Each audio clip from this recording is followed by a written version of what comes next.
Alright, today I'm going to talk about snowboarding. Snowboarding is a really fun sport, and I snowboard like all the time, and I've been to a bunch of places, and it's really fun. Alright, so the first thing if you're going to go snowboarding is you have to figure out your stance.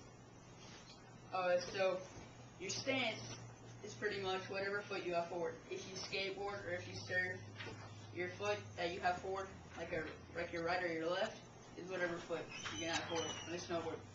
But if you don't skateboard, there's two main footings, footedness.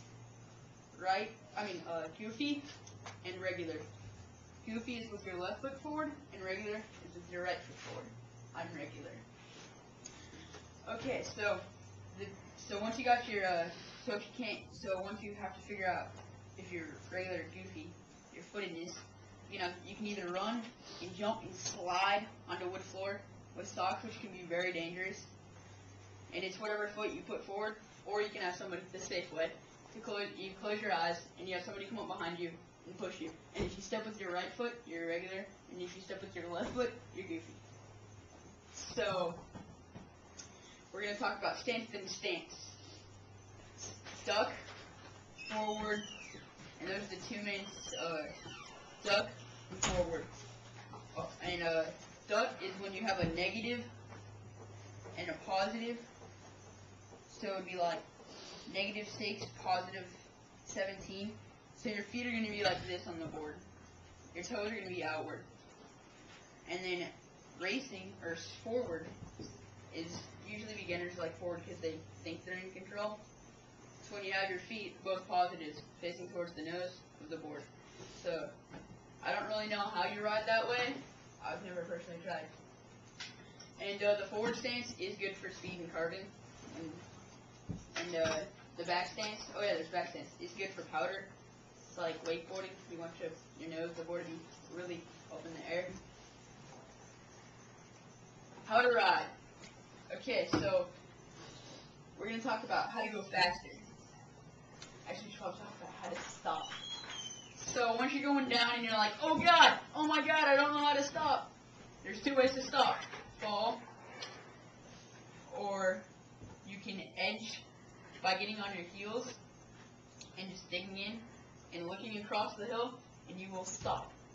Or you can just really hit your heels hard and then tuck, and you'll stop immediately. How to go faster? Pretty easy. Fall line, whatever way you roll a boulder down the hill, it'll roll. Just take your board and point it down the fall line, and you're going faster. Then how to turn? Turn your board perpendicular to the fall line, or perpendicular to the fall line, and you'll be going across the hill. And then how to speed check. This is a good way for beginners to keep turning. When you push on your back foot and you throw it down the hill, and then your nose is going up, and that stops you, and then you throw it around, you throw the toe around so it's going, so it's up the hill and you're going straight, and it's a good way to just speed check and kind of do fast turns, especially when you're in the trees. How to jump. So it's at-one. Approach, takeoff, maneuver, and landing. So approach, basically you want your board flat and your knees bent, and you don't want it on an edge, and you'll have it on most of the plastic. And then takeoff, it's when you want your knees bent still, and right as you go up to the jump, you ollie, which means you press on your back, lift up your toe, lift up your front foot, and then throw up your back foot. Maneuver, pretty much, beginners wouldn't maneuver. They would just keep straight in the air.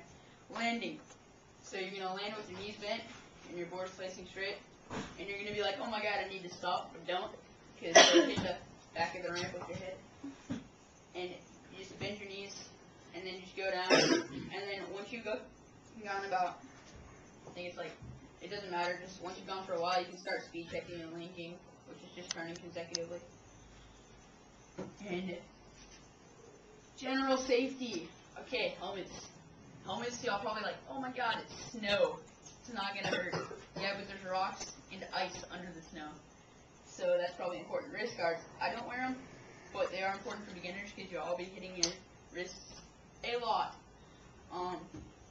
Butt pads, yes. I don't wear them, but when I was a beginner, dude, those things are helpful. You will be hitting your butt so much on the snow, and it hurts so much. Because the bunny hill is in ice, and it is, or in the sun, so it will be ice. Backcountry safety, my favorite. I spend most of my time back here. Alright, so avalanches. They're probably the most important thing you can have back there. They take an oxygen from the front, you put it in your mouth, it takes oxygen from the front, put whatever you breathe out the back, so you don't create an ice mask around you, and then you suffocate. Probes, they are long poles that are about this big around, and pretty much you just stick them in the snow really, really fast, and you just stick them straight down until you feel somebody, or a backpack, and you'll be able to tell what you hit. If it's like mud or something, it'll be soft, but if you hit a body, it'll go in a little bit, and then it'll just stop. And beacons, those are really important. They are transmitters of signals. They send you out, and then the person that's looking for them, like, oh my god, the person's in the snow, okay, 15 feet, and then they probe for them, and then they find them, and then dig them out. Thank you.